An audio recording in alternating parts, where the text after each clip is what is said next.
सभा में मंच पर उपस्थित पार्टी के जिलाध्यक्ष इमरान नईमी साहब, मंच पर उपस्थित वीआईपी पार्टी के प्रमुख बड़े भाई मुकेश साहनी जी, हमारे साथ आए कारी सोहेल एमएलसी साहब और कोचा धामन से महागठबंधन के प्रत्याशी लोकप्रिय नेता मास्टर मुजाहिद जी, ठाकुरगंज से महागठबंधन राष्ट्रीय जनता दल के प्रत्याशी साउद साहब और जितने भी हमारे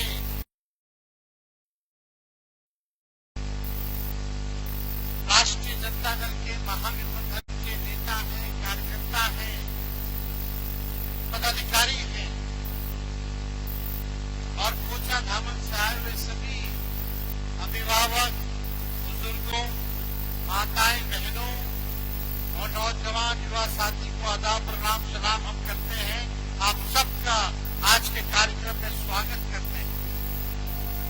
देखिए, चुनाव का बिगुल जो है फुका चुका है। अब आर और पार की लड़ाई, संविधान, लोकतंत्र, भाईचारा बचाने की लड़ाई है। पूरा बिहार हम घूम रहे हैं, पूरा बिहार बेताब है कि इस बार भाजपा जदयू को भगाना है। सब लोग साथ खड़े हैं। पानी एक जगह जमा हो जाता है कई दिनों तक तो सड़ने लगता है, सड़ जाता है।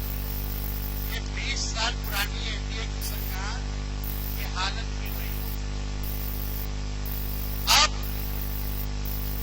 नया सरकार चाहिए, बिहार में बदलाव चाहिए, जो बिहार को आगे ले जाए वैसा सरकार चाहिए।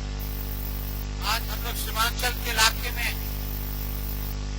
बिहार देश का सबसे गरीब राज्य है।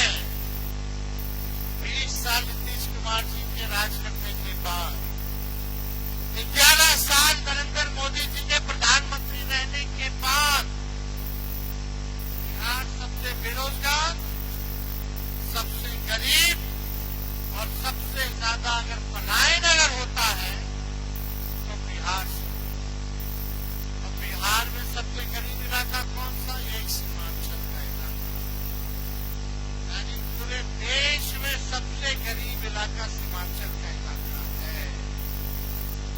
किसी भी सरकार ने ध्यान नहीं दिया इस इलाके का।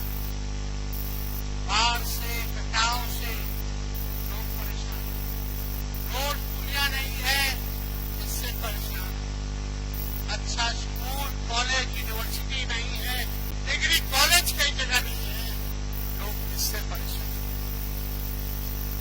अस्पतालों में कमी है, दवा नहीं मिलता, इलाज के लिए लोगों को बाहर जाना पड़ता है।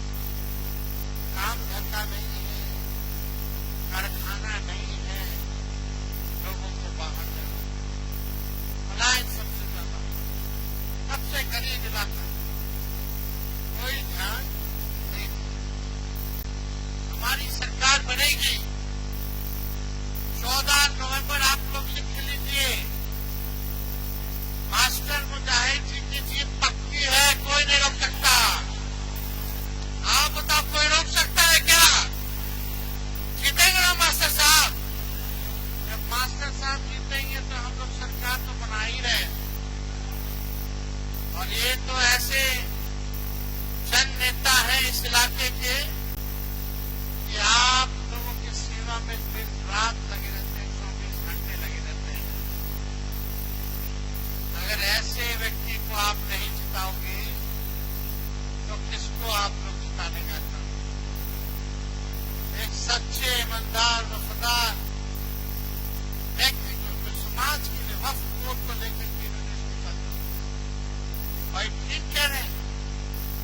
हम लोगों की सरकार बनेगी तो पूरे दान में फूल जो है फेंकने का काम किया। ये देश सबों का देश है, सभी हिंदू, मुसलमान, सिख, ईसाई सब लोगों ने कुर्बानी की। और संविधान में भी यही लिखा है, सब बराबर है, सबको वोट देने की ताकत संविधान में बाबा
गठबंधन है, मिलकर के हम और राहुल गांधी जी चुनाव लड़ रहे हैं, मुकेश सहनी जी है, लेफ्ट के साथी है, आईपी गुप्ता है,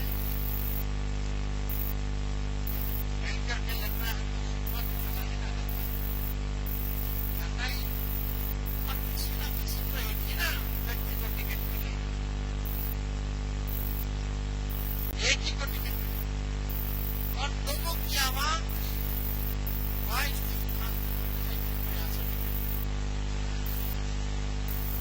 और हम लोगों ने लालू जी ने निर्णय लिया, राहुल गांधी जी ने निर्णय लिया, हम लोगों ने निर्णय लिया, करेगा तो मास्टर मुजाहिद नहीं करेगा। अरे भगाना है आरएसएस से भाजपा को इस बार। लालू जी अभी से लड़ रहे हैं, आडवाणी जी को गिरफ्तार किया, जेल भेजा। यहाँ देखो अमित शाह जी आ रहे हैं, नरेंद्र मोदी कह रहे तो खाली लालू जी और तेजस्वी को गाली। अरे 20 साल का हिसाब बताओ, क्या काम करते हैं? गाली गाली गाली, नकारात्मक बात, लड़ाई झगड़ा, कई मानसिकता ही है। कोई ईमानदारी से बिहार में अगर भाजपा से लड़ा तो लालू जी लड़ेगा, राष्ट्रीय जनता दल। हम लोग करने वाले बताओ, चुनाव आए तो फिर केस मुकदमा, फिर ईडी, इनकम टैक्स, सीबीआई, फिर छापे। अरे तो जनता ऐसा वोट देगी, वोट का चोट देगी कि बिहार में दोबारा हम लोग आने वाले नहीं। हमको अमित शाह धमकी दिए, बिहार आकर के पटना में तेजस्वी को सबक सिखाई कि अगला चुनाव लड़ेगा कि नहीं लड़ेगा सोचना पड़ेगा। अरे सही क्या हम बिहारी है, डरे वाला एक बिहारी 70 भारी। ये लोग आगे किधर धमकी दे रहा है। लालू जी इनके आका को जब गिरफ्तार कर दिया तो लालू जी का लड़का इनसे डराने वाला है। तो इन लोगों से लड़ेंगे, आखिरी सांस तक लड़ेंगे। जब तक रहेंगे भाजपा को, भाजपा इनके विचारधारा को लड़ते रहेंगे इन लोगों से, इन लोगों को हराते रहेंगे। बस आप लोगों का आशीर्वाद, आप लोगों का दुआ, आप लोगों का साथ चाहिए। साथ मिलेगा कि नहीं मिलेगा? आप देखिए कितना विकास हुआ, लेकिन यूपीए की सरकार में उस समय